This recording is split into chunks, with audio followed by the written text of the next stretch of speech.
बिहार तशद्दुद पर मजलिसे इत्तेहादुल मुस्लिमीन के सदर असदुद्दीन ओवैसी ने प्रेस कॉन्फ्रेंस की है। सरकार पर कई संगीन सवाल उठाए गए हैं। उनके जरिए तशद्दुद को सरकार ने रोका नहीं बढ़ाया है, ये इल्जाम असदुद्दीन ओवैसी ने लगाए हैं। नीतीश सरकार के ऊपर मुस्लिम अक़लियत को निशाना बनाया गया, मदरसे को आग के हवाले कर दिया गया, किताबें जला दी गई हैं। ओवैसी ने ये कई संगीन इल्जाम लगाए हैं मौजूदा हुकूमत पर। बिहार के अंदर बिहार सरकार को तशद्दुद की जानकारी थी, नीतीश सरकार तशद्दुद रोकने में नाकाम है। सीएम नीतीश को तशद्दुद का कोई अफसोस नहीं है, मुसलमानों में खौफ पैदा करने की साजिश की जा रही है। वहीं बिहार तशद्दुद नीतीश सरकार की नाकामी है, ये बात बार बार दोहराते हुए अपनी प्रेस कॉन्फ्रेंस में असदुद्दीन ओवैसी नजर आए।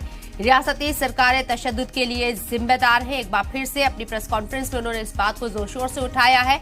वाज़ेह रहे कि बिहार सरकार के ऊपर कई संगीन इल्जाम असदुद्दीन ओवैसी ने अपनी प्रेस कॉन्फ्रेंस के दौरान उस वक्त लगाए हैं जब वो मीडिया से मुखातिब हो रहे थे और बिहार में जो दंगे हुए, खासकर नालंदा और सासाराम का जिक्र करते हुए उन्होंने ये इल्जाम लगाया है कि रियासती सरकारों की साजिश की बू आती है। जिस तरीके से वहां दंगे हुए, अक़लियतों को निशाना बनाया गया और नीतीश कुमार को किसी तरह का कोई अफसोस नहीं है इन दंगों का। उन तमाम चीजों का उन्होंने जिक्र किया है कि किस तरीके से मुस्लिम अक़लियत को निशाना बनाया गया है, मदरसों को आग के हवाले कर दिया गया, किताबें जला दी गई। बिहार सरकार को तशद्दुद की जानकारी थी, बावजूद इसके तशद्दुद वहां हुआ, फसाद हुआ, दंगा हुआ। असदुद्दीन ओवैसी अपनी प्रेस कॉन्फ्रेंस में कई इल्जाम नीतीश हुकूमत के ऊपर लगाते हुए नजर आए।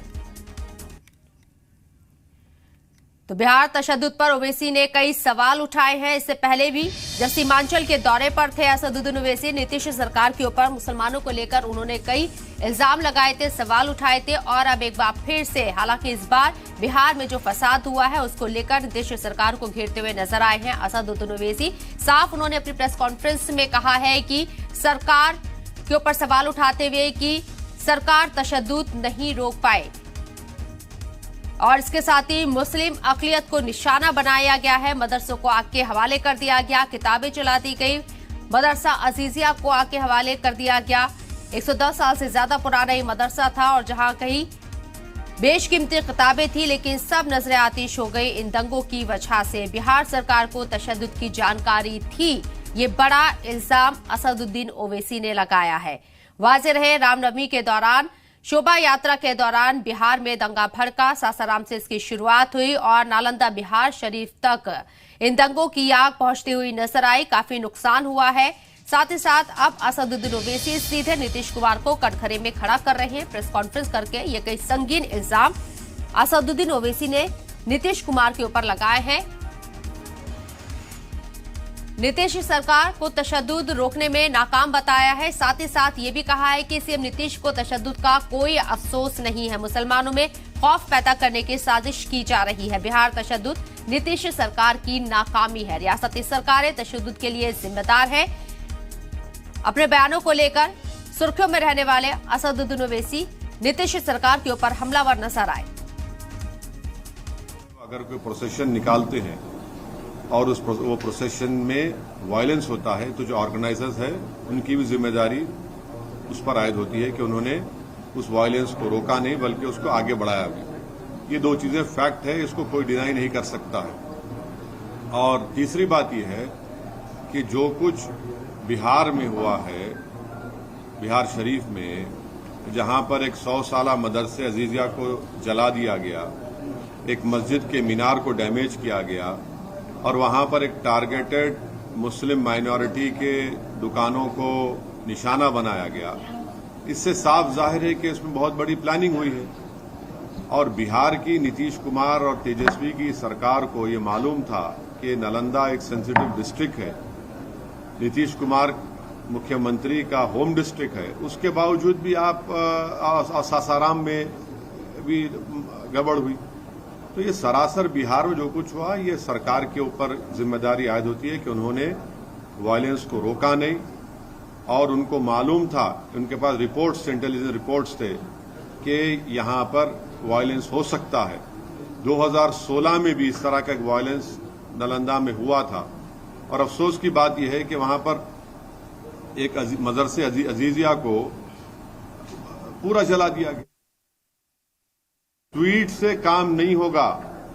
आप सत्ता में हैं, आप मंत्री हैं, आप पावर शेयर कर रहे हैं। क्यों नहीं अभी तक आप और आपके चचा जाकर उस जगह का इंस्पेक्शन करते, उस मदरसे अजीजिया का, उस मस्जिद को जुटाने की कोशिश की गई थी?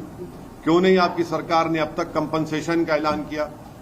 क्यों नहीं अभी तक आपने उन पुलिस वालों के खिलाफ एक्शन लिया जिनकी मौजूदगी में वायलेंस हुआ?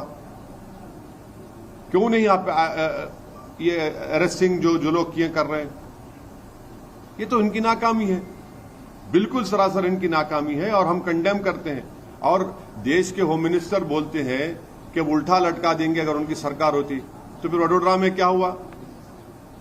उल्टा लटका देंगे तो कर्नाटका में इदरीस पाशा को जिसने मारा उसको उल्टा लटकाएंगे होम मिनिस्टर साहब? कर्नाटका में आपकी सरकार है ना, आपका मुख्यमंत्री है।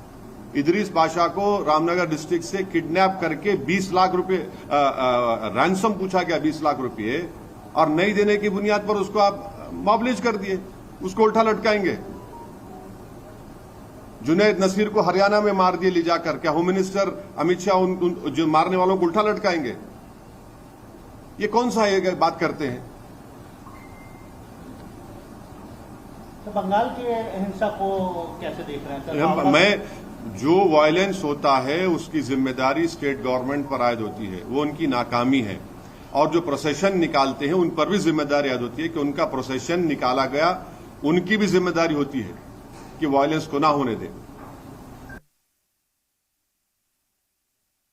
प्लीज अमन को बरकरार रखिए। अगर वायलेंस होगा तो गरीब का नुकसान होगा, वो अपने रोजगार से महरूम हो जाएगा, नफरतें बढ़ेंगी। आप अपनी सियासी रोटी तो सेक सकते हैं, मगर इस नुकसान की पांचपाई कौन करेगा? और सरकारों की जिम्मेदारी ये है कि वो जब परमिशन देते हैं तो वो पीस को इंश्योर करें। जो प्रोसेशन निकालते हैं उनकी जिम्मेदारी है कि वो पीस को इंश्योर करें।